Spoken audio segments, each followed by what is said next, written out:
called it the endless staircase. At first I thought it was just another stupid ghost story meant to scare freshmen. Every school has them. Urban legends, whispered warnings, the kind of things that upperclassmen use to mess with the new kids. But this one felt different. St. Albans Academy wasn't a regular boarding school. It used to be a sanatorium, a place for the mentally ill, where people were locked away and forgotten. They turned it into a school decades ago, but some things, they lingered. The staircase in the East Wing was infamous. No one climbed it alone. People swore it stretched longer than it should, that the number of steps changed each time you climbed. Some said they heard footsteps behind them when no one was there. And then there was the man. A tall figure standing at the bottom, smiling. No one knew who he was. No one wanted to. I never believed in any of it. So when my roommate Sam dared me to walk up the staircase alone, I laughed. Easy. It was late, way past curfew. The dorm halls were silent, only the faint hum of the old building settling in the dark. I walked to the staircase, the air colder than the rest of the school. The steps stretched upward, disappearing into the shadows. I placed my foot on the first step, then another. Everything felt normal. I was halfway up when I heard it. A soft footstep behind me. I turned, expecting Sam messing with me. No one was there. Another step. The sound followed. Then I saw them, footprints appearing one by one on the dusty steps, coming toward me. I couldn't move. My brain kept trying to make sense of it. Footprints forming out of thin air, pressing into the dust-covered steps like someone invisible was following me. I turned fully, gripping the wooden railing, my breathing sharp and uneven. The staircase below stretched into darkness, empty, completely empty. But the prints were still appearing one after the other, slow and deliberate. A chill crawled up my spine. I wasn't alone. I rushed up the stairs, taking 2-3 steps at a time. The sound of footsteps behind me quickened, matching my pace, getting closer. My chest tightened as I reached the top landing and spun around. The footprint stopped, right where I had been standing. Silence. Then, he was there, at the bottom of the staircase, in the exact spot where the footprints had started. Tall, thin, dressed in old-fashioned clothes like something out of a black and white photo, and he was smiling. At first, I thought maybe it was just some weird trick of the light. Maybe I was imagining it, convincing myself I saw something that wasn't really there. But then my eyes drifted down. He had no feet. His legs ended just above the ankles, fading into nothing. But somehow, he stood, balanced, perfectly still. The second I processed what I was looking at, he took a step forward. I bolted. I didn't stop running until I reached my dorm room. Sam was half asleep when I burst in, locking the door behind me. "Dude, what the hell?" He sat up, rubbing his face. I swallowed hard, chest heaving. Someone was there. He frowned. Who? I tried to explain. The footprints, the man with no feet, the way he was just standing there, smiling. Sam's expression shifted. For the first time since I got here, he looked uneasy. "Dylan, you don't joke about that."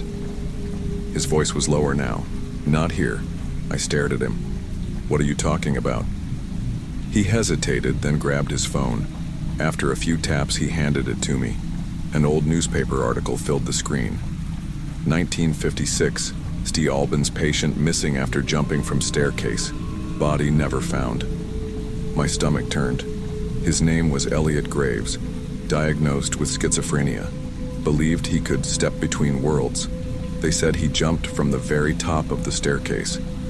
But they never found his body. Sam took the phone back. "No one really knows what happened. Some say he's still here."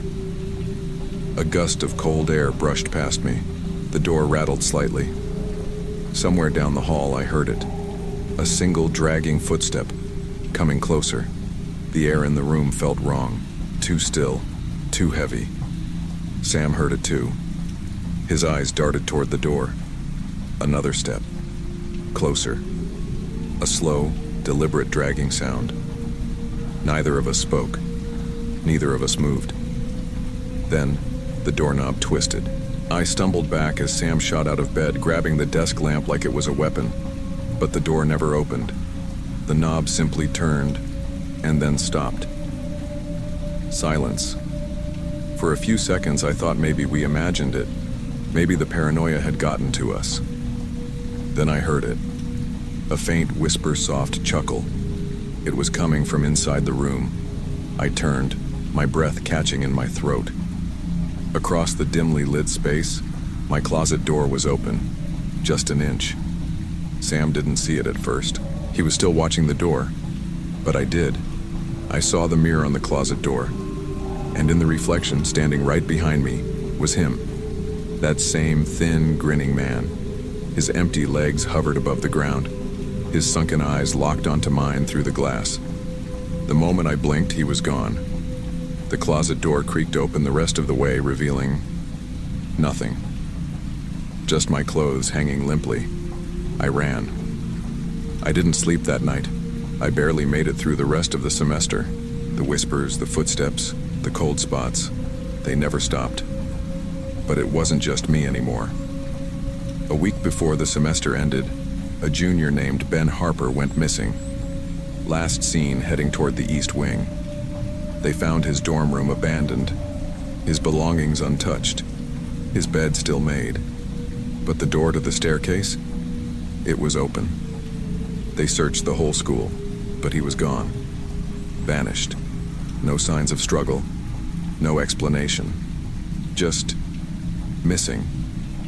That's when the school shut the East Wing down. They boarded up the staircase, moved students to other dorms. The official story? Safety concerns. The truth. I think they knew. Knew that whatever was on that staircase wasn't just a story. I transferred out. I never looked back. But every now and then, I hear things. A rumor about a student who saw footprints appearing behind them. A janitor who quit after seeing a man at the bottom of the staircase, smiling. And last week, an article popped up in my feed. St. Albans Academy to be demolished after years of urban legends. Part of me wanted to feel relieved. Maybe it would finally be over. Then I saw the photo. A group of workers standing by the boarded-up staircase. In the background, almost too blurry to notice, was a figure, standing at the bottom, smiling.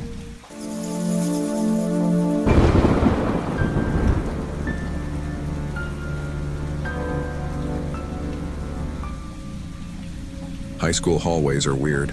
Empty, they feel haunted. Crowded, they're chaotic. But there's something about old schools that make them even worse. Like they remember things no one talks about. That's how I felt walking through Lincoln High's West Hallway. The place smelled of waxed floors and dust, the kind of smell that clings to history. Lining the walls were rows of framed class photos, dating back decades. I wasn't looking for anything in particular, just killing time before my next class. But then, in the 1978 class photo, something caught my eye. A kid. Not just any kid, one that didn't belong. He was in the back row, small, pale, eyes locked directly on me.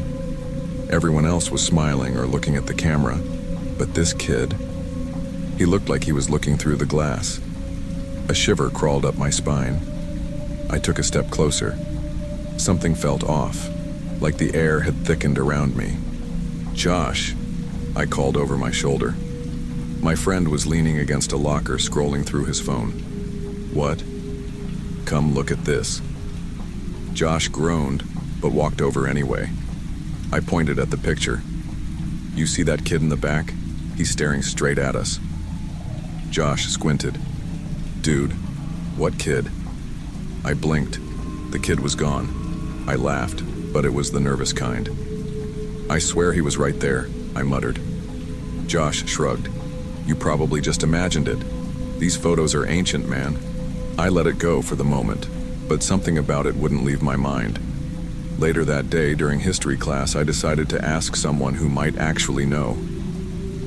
"Mr. Holloway," I said, as the class packed up to leave, "Do you know anything about the 1978 graduating class?" He stopped mid-motion, gripping a stack of papers too tightly. His knuckles went white. "Why do you ask?"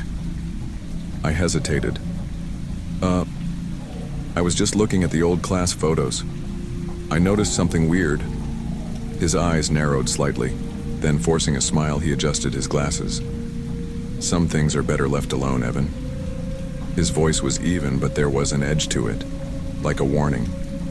Then he turned and walked away. That was the moment I realized he knew something. I barely slept that night.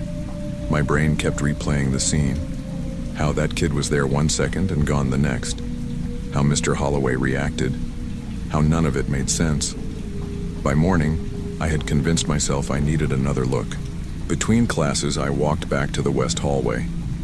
The framed photos were exactly as I left them, lined up in neat rows. I scanned the wall until I found it, the 1978 class photo. And my stomach dropped. The kid was back. But he wasn't in the back row anymore. He had moved. Now he was in the second row, closer to the camera, closer to me. My throat went dry. I took out my phone and snapped a picture. I needed proof. I wasn't losing my mind. A chill ran down my spine, that same heavy feeling pressing down on me. The hallway was empty, but I suddenly felt like I wasn't alone. I turned, expecting to see someone behind me. Nothing, just the echo of my own breathing. I checked my phone. My hands were shaking as I opened the photo, and then I saw it. The kid was even closer in the picture I just took. I nearly dropped my phone. My first thought, this is impossible. The photo on the wall and the one on my phone weren't the same anymore. I backed away, heart hammering in my chest. I needed answers. Josh didn't believe me, so I decided to dig deeper on my own. I went straight to the library.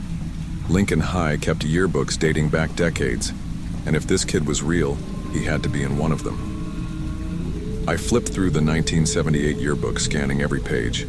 My hands froze when I found the class photo. The kid wasn't there. Not in the back row. Not in the second row. Nowhere. The chill that had been creeping up my spine exploded into full-blown panic. Then, in the historical records section, I found something. A small newspaper clipping buried among old articles. Tragedy at Lincoln High. Student missing after mysterious fire.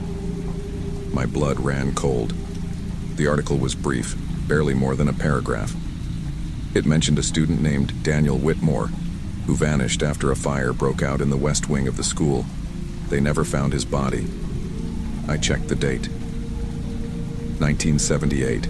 I sat in the library, gripping the newspaper clipping so hard my fingers ached. Daniel Whitmore. The name felt like a weight pressing against my chest. A kid who went missing. A fire that was never explained. A class photo that was changing. I needed to tell someone. I needed to get out of there. I rushed to find Josh. When I finally spotted him near his locker, I shoved my phone in his face. "Look at this. Just look." He sighed, taking my phone. "Dude, what?" Then he stopped. His face paled. Josh wasn't the type to get rattled. He was always the first to joke around, the first to brush things off. But now his expression was locked in something between confusion and fear. He turned the phone back to me, swallowing hard. "Tell me you edited this." I took the phone, already knowing what I'd see, but that didn't make it any easier. The class photo I had taken earlier had changed again. Daniel Whitmore was in the front row, not just closer, right there, staring directly into the lens. His face, once expressionless, had changed too. He was smiling, and that was when my phone vibrated in my hand. A notification, a new photo in my camera roll, a photo I didn't take. I opened it with trembling fingers. It was the west hallway, empty, dimly lit, except for one thing. Daniel Whitmore standing outside the frame, his head slightly tilted, looking right at the camera. I dropped my phone, my stomach clenched, bile rising in my throat. "I didn't take that," I whispered. Josh took a step back. "Okay, maybe we should tell someone? A teacher? I don't know, man, this is messed up." but I already knew. No one would believe us. And deep down, I wasn't sure if Daniel wanted to be told on. He wanted someone to see him, and somehow that someone was me. That night, I lay in bed, phone face down on my nightstand, heartbeat hammering in my ears. I told myself I wouldn't check again, that I wouldn't look. But at 3:07 a.m., when my phone screen lit up on its own, I knew I didn't have a choice. One new notification, another photo, my room. Taken from inside my closet. Josh never saw me again after that night. Not in person, at least. He texted me the next morning. Called. I didn't pick up. I didn't go to school that day. Or the next. On the third day, he went looking for me. That's when he ended up in the west hallway. He didn't mean to look at the class photo. He told himself he wouldn't, but his eyes moved on their own. And when they did, his breath caught in his throat. Because there was something different. A new face in the back row. Not Daniel. Me. Smiling. Watching. Waiting.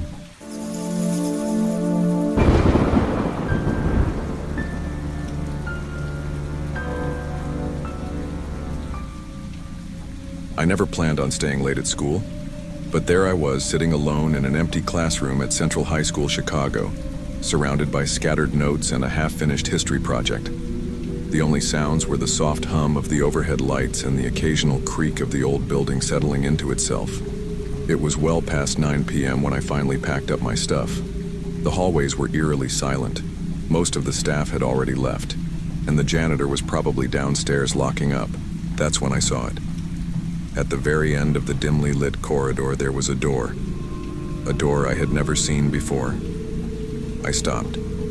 I had walked this hallway 100 times, and I was sure, absolutely sure, that door had never been there. Curiosity got the best of me. I stepped forward, hesitated for a second, then reached for the handle. Unlocked. As soon as I pushed it open, a faint breeze brushed past me, carrying the scent of something old, something abandoned. The flickering fluorescent lights inside buzzed weakly, casting long, distorted shadows over the room. I stepped inside. It looked like a forgotten classroom. Wooden desks, ancient chalkboards, stacks of dusty books. Everything was covered in a fine layer of dust, as if no one had been in here for decades. Then I saw the notebooks. They were already open, scattered across the desks, pages filled with the same handwritten phrase, repeated over and over again. Do not look at the window. My stomach twisted. I slowly turned my head toward the window, and that's when I saw it. At first, I thought my eyes were playing tricks on me, but no, there was something outside the window. A face, pale, unnaturally smooth, almost like wax. Its eyes, deep, sunken, hollow, locked onto mine. And that smile, a grotesque, twisted grin that stretched too far, too wide, like it was carved into its skin. I froze.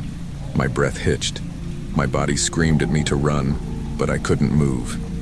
Then, it blinked, and I knew, whatever this was, it was real. My pulse pounded in my ears as I scrambled backward, knocking over a chair. The noise seemed to break the paralysis, and I bolted toward the door, my heart slamming against my ribs. I didn't look back. I couldn't. I burst into the hallway, gasping for air, my hands shaking uncontrollably. I turned around, expecting to see the door wide open behind me. It was gone. No door, just a blank wall, as if the room had never existed. I pressed my hands against the cold surface, feeling for anything. A crack, a handle, a seam. But there was nothing. I stepped back, my mind spinning. Was I losing it? But no. I could still feel the lingering chill from that room, the lingering weight of that thing's gaze. I needed to get out of there, fast. I barely slept that night. Every time I closed my eyes, I saw it, that face, staring at me through the window. The next morning, I felt like a zombie. But I had to know what I saw was real. I had to find answers, so I started asking around. First, I went to Mr. Hendricks, the janitor. He'd been working at Central High for over 20 years. If anyone knew anything about that room, it was him. But as soon as I brought it up, his face drained of color. He shook his head. "If I were you, I'd forget about that room." I pressed him for details, but he just muttered something about some things being better left alone before walking away. That only made me more determined. At lunch, I went to the school library where they kept old yearbooks and student records. I spent almost an hour flipping through dusty files before I found something. A floor plan from 1978. There, on the third floor, where I had found the door, was a classroom labeled Room 209. But every modern blueprint of the school didn't list a Room 209 at all. That room wasn't supposed to exist, and yet, I had been inside it. Then I found something even worse, an old disciplinary report for a student named Walter Graves. The name meant nothing to me, until I saw the handwritten note at the bottom of the file. Walter disappeared after detention in Room 209. Never seen again. My hands went cold.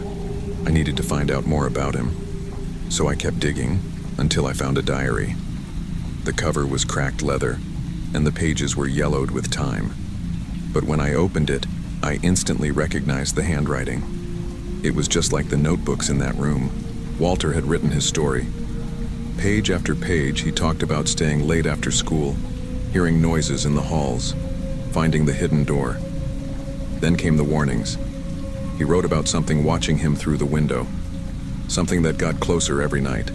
And his last entry: "Do not look at the window. It sees you. It never stops watching." That's when I realized Walter had been trying to warn me. I slammed the diary shut, my pulse racing, because I had looked at the window, and I had a sinking feeling that whatever had taken Walter wasn't finished yet. I left the library in a daze. My heart was pounding, my skin felt cold, and my mind screamed at me to get out of the school. But as I walked down the hallway, I couldn't shake the feeling that I was being watched. I told myself it was just paranoia, that I had spent too much time reading that cursed diary. But then, I passed by a classroom, and out of the corner of my eye, I saw something in the window. I stopped. Slowly, I turned my head. It was there, the same pale face, the same hollow eyes. But this time, it was inside the school. I stumbled backward, nearly tripping over my own feet. The thing didn't move. It just stared, its twisted grin stretched even wider. And then, it started tapping the glass. Tap, tap, tap. I ran. I didn't care if anyone saw me. I sprinted down the hallway, down the stairs, and out the front doors, gasping for breath. I never stayed late at school again. But that night, as I lay in bed, my body finally relaxing, a soft tapping echoed from my bedroom window. Tap, tap, tap. I didn't look. I didn't need to, because I already knew. It had found me.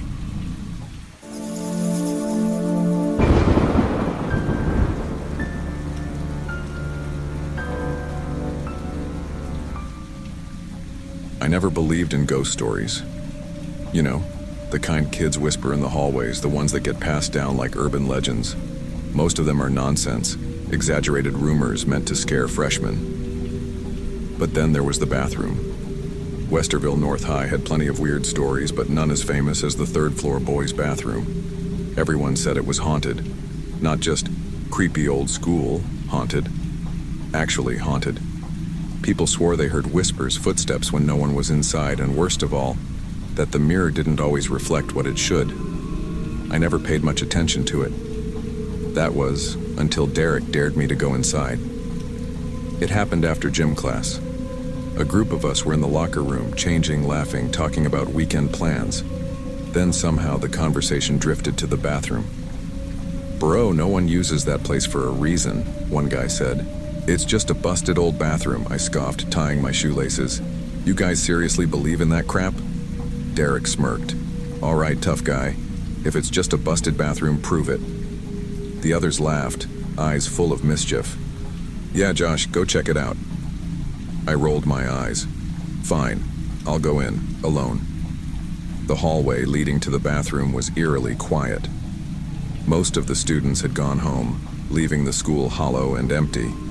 When I reached the door, I hesitated for just a second before pushing it open. A damp, musty smell hit me immediately. The air was thick, stale, like no one had been in there for years. The flickering fluorescent light buzzed overhead, casting shadows that seemed to move just out of sight. I stepped forward. The door swung shut behind me with a soft click. Everything went silent, like completely silent. No distant footsteps, no hum of the air conditioning, nothing. I exhaled, walking to the sink. The mirror was dirty, fogged up with age and grime. I wiped it with my sleeve. My own tired reflection stared back. "See?" I muttered to myself. "Nothing freaky here." And then I blinked, but my reflection didn't. I froze. Maybe I was just imagining things. Maybe I blinked too fast and didn't notice my reflection moving at the same time. I forced myself to blink again. My reflection still didn't move. A sick, twisting sensation built in my stomach. I leaned in closer, eyes locked onto the mirror, trying to rationalize what I was seeing. Then, slowly, it smiled. Not a normal smile. A wide, unnatural grin, stretching too far, exposing too many teeth. I stumbled back, my breath caught in my throat. My reflection wasn't just delayed anymore, it was acting on its own. I reached for the door handle behind me, fingers fumbling in panic. I needed to get out. Now, but my reflection stayed put, watching me with those hollow eyes and that awful stretched grin. Then, without warning, it raised a hand, but I hadn't moved. I barely had time to react before the lights flickered violently, casting long, distorted shadows across the bathroom walls. And then, a handprint appeared on the mirror, not from the inside, from the other side. A dark, smudged print, as if something inside the glass had pressed against it. Then came the sound. A low, rasping whisper slithering through the silent air like something trying to push through the glass itself. I ran. I don't even remember how I got the door open, but the moment I did, I bolted down the hallway, lungs burning, legs shaking. I didn't stop until I was outside, gulping in the cool night air. Behind me, the hallway was silent again. The bathroom door stood perfectly still, as if nothing had happened. But I knew what I saw. And I knew. I felt that something inside that mirror had been watching me. I barely slept that night. Every time I closed my eyes, I saw that smile, that impossible, stretched-out grin, like something that had never learned how to be human was trying to mimic one. The next morning, I dragged myself to school still shaken. I needed to tell someone, maybe Derek, maybe a teacher, anyone who would believe me. But when I walked into Westerville North High, something was off. A group of students had gathered near the third-floor hallway, whispering. I pushed through the crowd, my stomach sinking. The bathroom door, the one I had run out of just hours ago, was now locked with thick, rusted chains. A brand new padlock secured them in place. "What the hell?" I muttered. I turned to Derek, who was standing nearby, smirking. "Guess they finally got tired of the ghost stories," he said, nodding toward the locked door. "Told you that place was cursed." I swallowed hard. "Did the school say anything, like, who locked it?" Derek shrugged. "No idea. Just showed up like that this morning." I stepped closer. The hallway felt colder than the rest of the school, like the air had been sucked out of it. And then I saw it. Through the small, dirty window on the bathroom door, smeared across the foggy glass. A handprint. Faint, smudged, like it had been pressed from inside. I backed away, my pulse hammering in my ears. Maybe it was a trick of the light. Maybe I was just tired. Or maybe I wasn't the only thing that walked out of that bathroom last night. Some say that if you walk past the third floor late at night, you'll hear soft whispers coming from behind that locked door. And if you're brave enough to look through the window, you might just see something looking back.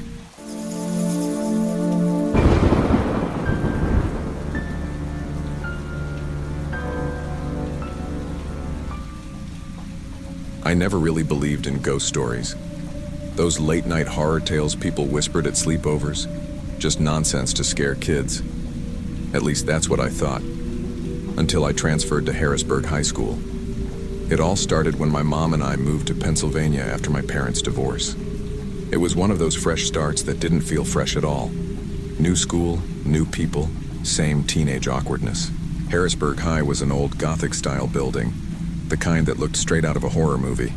Huge hallways, tall windows, and an eerie silence when you walked alone. I didn't think much of it at first, just another high school. But there was one thing, one person, who made me question everything I knew. Mr. Harland. He was my history teacher. Tall, pale, and unsettlingly still. He never blinked. At least I don't think he did.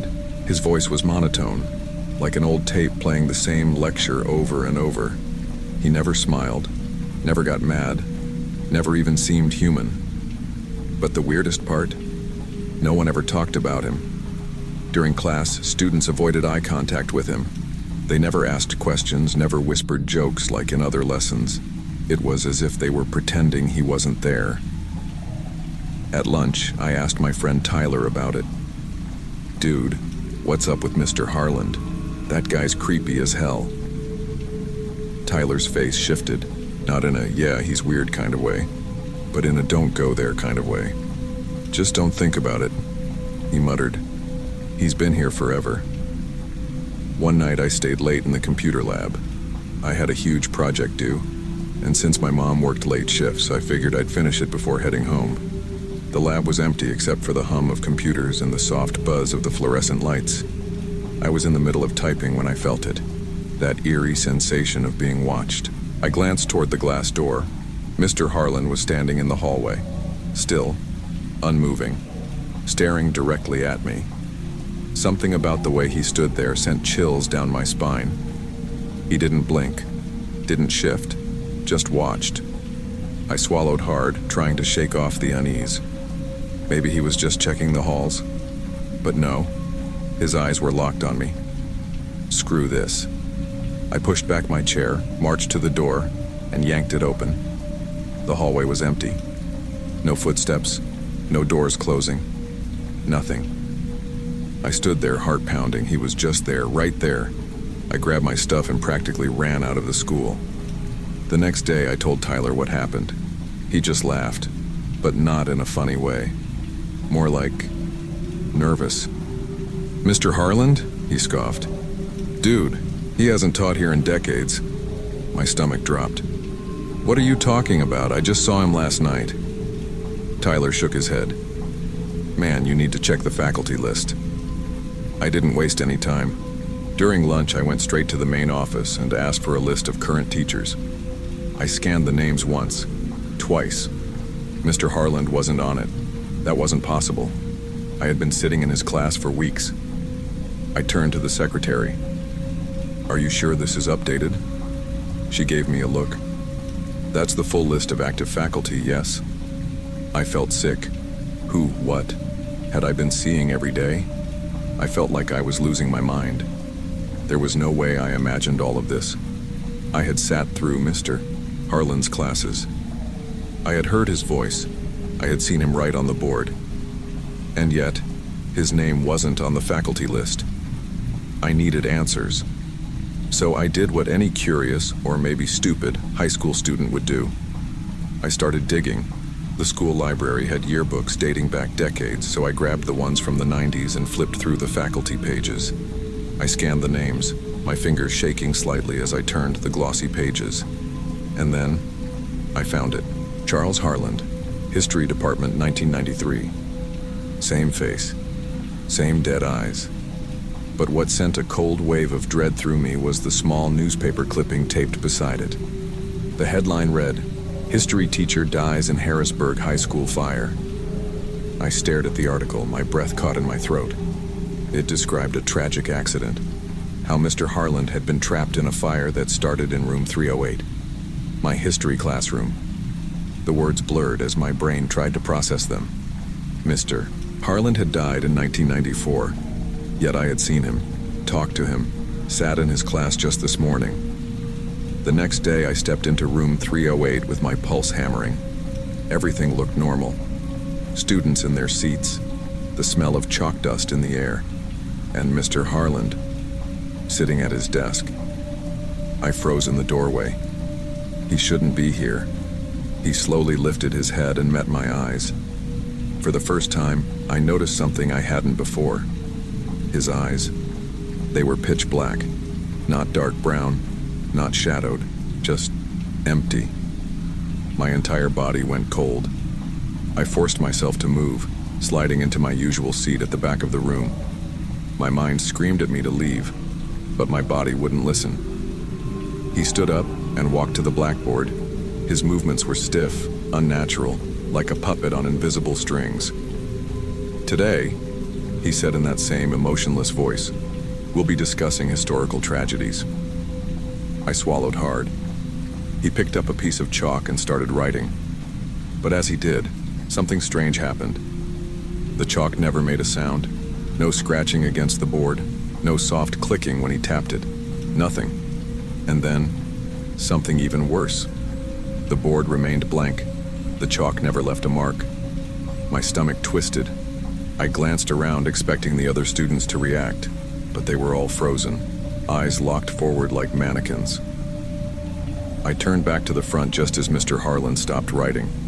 Slowly, he turned to face the class. And then, in a voice that didn't belong to this world, he said my name. Daniel Foster.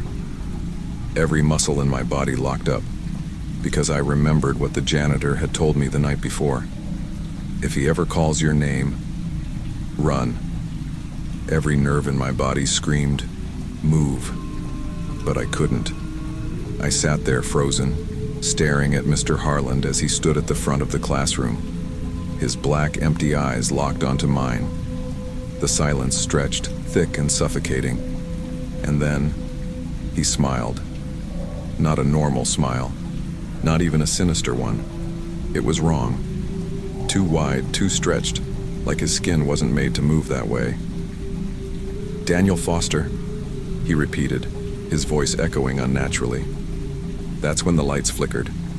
The air in the room shifted, growing heavy, dense, like something unseen was pressing down on us. My classmates remained motionless, their faces blank, staring straight ahead, like they weren't even real. My breathing turned shallow. Get up, get out, run. I forced myself to move, pushing back my chair with a screech. The second I did, the classroom plunged into darkness.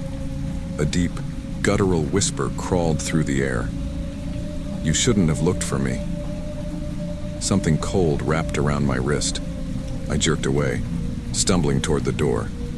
My heart pounded so loudly it drowned out the blood-curdling screech that erupted from behind me. I didn't dare look back. I slammed into the door, gripping the handle, locked. No, no, no, no. Daniel. His voice was closer now. I twisted the knob frantically, it wouldn't budge. Then, a hand landed on my shoulder. And suddenly, I was outside, the hallway. I spun around, chest heaving, expecting to see him behind me. But the classroom was empty. The desks were covered in dust. The windows boarded up. Room 308 had been abandoned for years. The realization hit me like a truck. I had been sitting alone that whole time. No students, no teacher, no one. I backed away, my brain struggling to make sense of what had just happened. My legs felt like jelly, but I forced myself to move. I ran. I sprinted down the hall, past the rows of dark, empty lockers, past the flickering exit signs, out into the cold night air. I didn't stop. Not until I reached home, slamming the door behind me. I didn't go back to Harrisburg High. The next morning, my mom found me pale, shaking and feverish. I begged her to let me transfer. I didn't care where, just anywhere else. She didn't question it. Maybe she saw the terror in my eyes. A week later, we moved. I never told anyone what happened. I never checked if anyone else had seen him. But sometimes, when I pass by old buildings, when I hear the quiet hum of fluorescent lights, I feel it, that heavy, suffocating air, that presence. And sometimes, in the dead silence of the night, I swear I hear my name. Daniel Foster.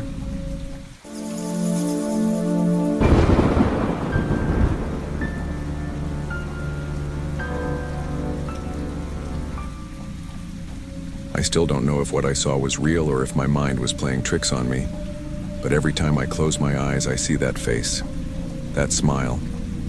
It started in the fall of 2012 at St. Martinville Junior High in Louisiana. Our science teacher had to take medical leave, and the school brought in a substitute.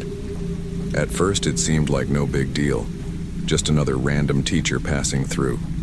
But within minutes of her first class, we knew something was wrong. She never stopped smiling. Not the kind of polite smile teachers give when they greet you. No, this was something else. Too wide, too forced, like her face was stuck that way.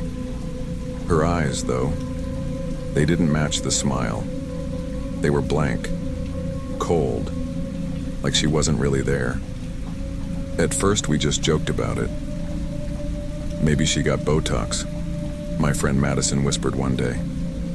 Maybe she's one of those creepy dolls, someone else added. But the longer she was there, the less funny it became. She never blinked, not once. The weirdness didn't stop there. No one ever saw her arrive in the mornings. She was just there, already sitting at her desk when the first students walked in. And after school, she never left. Maybe she sleeps in the classroom, someone joked. But deep down, we all felt it. Something was off. One day, I accidentally knocked my pencil off my desk. When I bent down to grab it, I saw her standing at the front of the room, her back to us, staring at the whiteboard. But she wasn't moving, not even a little. I stayed crouched for a second too long, and that's when I realized she wasn't breathing. I shot back up in my seat, my heart pounding. But when I looked at her again, she was moving, writing something on the board like nothing had happened. Later that day, Madison told me she'd been watching her closely. Dude, she doesn't blink like at all. I tried to laugh it off, but that night, I dreamed of her face. That awful, frozen smile. The next morning, I woke up feeling sick. Something was really, really wrong. By the time Friday rolled around, I was done pretending this was just my imagination. A storm was rolling in that afternoon, and the sky outside turned a deep shade of gray. It felt heavier than usual, like the air itself was pressing down on my skin. After school, most kids had already left, but I was stuck waiting. My mom had texted saying she was running late because of the storm, so I hung around the library scrolling through my phone, trying to ignore the occasional flickering of the lights. That's when I heard it, a soft, rhythmic tapping. I looked up. The library was empty, just rows of bookshelves and dim lighting. The sound wasn't coming from in here. It was coming from the hallway. I hesitated, but curiosity got the best of me. I stepped out and peered down the corridor. That's when I saw the science classroom door, wide open. And she was standing there. Back to me, completely still. The tapping? It was her fingernail slowly tapping against the whiteboard. Something in my gut screamed at me to leave, but I didn't. I stepped closer. Then the lights flickered, and when they came back on, she had turned around. Her smile was too big, like her skin had stretched past its limit. But it was her eyes that made my stomach drop. They weren't right. No pupils, just black, hollow, like two endless pits. I froze. My body wanted to run, but my legs wouldn't move. Then she spoke. Peter. My name. But I swear her lips didn't move. I finally broke free from whatever held me still and bolted. I sprinted down the hallway, my footsteps echoing through the empty school. I didn't stop, didn't look back. The second I reached the front doors, I slammed against them, expecting resistance, but they burst open. I stumbled outside into the rain, gasping for air. My mom's car pulled up seconds later. Peter? What the hell? You look like you've seen a ghost? I couldn't speak. I just got in the car and locked the doors. That night, I barely slept. But when I did, all I saw was her face. those empty eyes staring right through me. And the worst part? The next day, when I told my friends what had happened, no one knew who I was talking about. I couldn't believe what I was hearing. "Guys," I said, looking from Madison to the others at our lunch table. "The substitute. The one that never stops smiling. The one who doesn't blink. You seriously don't remember her?" Madison frowned. "Who are you talking about?" "The science teacher. The one who's been here for weeks." They exchanged uneasy glances. "Peter, there is no substitute," one of them finally said. I laughed, but it came out shaky. "Okay, very funny. You're messing with me." Madison hesitated. "Mr. Grant never left, dude. He's been here all year." I felt the ground drop from under me. Mr. Grant, our actual science teacher, had been out for weeks. How could they just forget? I pulled out my phone, scrolling through my messages. There had to be something proving she existed. A picture, a note, anything. But there was nothing. No texts about her. No class notes in my phone mentioning a substitute. No memory of her in their minds. I turned to the other table, calling over one of the kids from another class. "Hey," I asked, trying to keep my voice steady, "who's been teaching science this past month?" He didn't even hesitate. "Mr. Grant," he said. "Why?" The cafeteria felt too loud, too bright. I thought I was going to be sick. I skipped my last class. I had to find out the truth. I waited until the hallways were empty, then slipped into the staff lounge. I wasn't even sure what I was looking for, anything that could prove I wasn't losing my mind. And that's when I saw it. A filing cabinet, old, dented, and locked. I yanked at the handle, but it wouldn't budge. My heart pounded. Desperate, I glanced around and grabbed a pair of scissors from a desk, jamming them into the lock. It popped open. Inside were rows of old documents, covered in dust. My fingers shook as I flipped through them, staff records, old rosters. Then I found it. A photograph. It was black and white, taken in front of the school. A group of teachers from 1985. And there, on the far right, that smile. She looked exactly the same. Same wide grin, same dead eyes. The caption underneath read, "Margaret Holloway, Science Dept." I couldn't breathe. My head spun. If this was from 1985, how was she still here? Suddenly the air felt colder. I turned around. There, standing in the doorway, smiling. Black eyes locked onto mine. The lights flickered. And then, nothing. I woke up in the nurse's office, the school counselor staring down at me. They told me I had collapsed, that I had been found alone in the staff lounge. That night I barely slept. The next day I went back to school. She was gone. No one ever mentioned her again, but every now and then I feel it. A presence, watching. And sometimes, in the dead of night, when the lights flicker, I see her, and she's still smiling.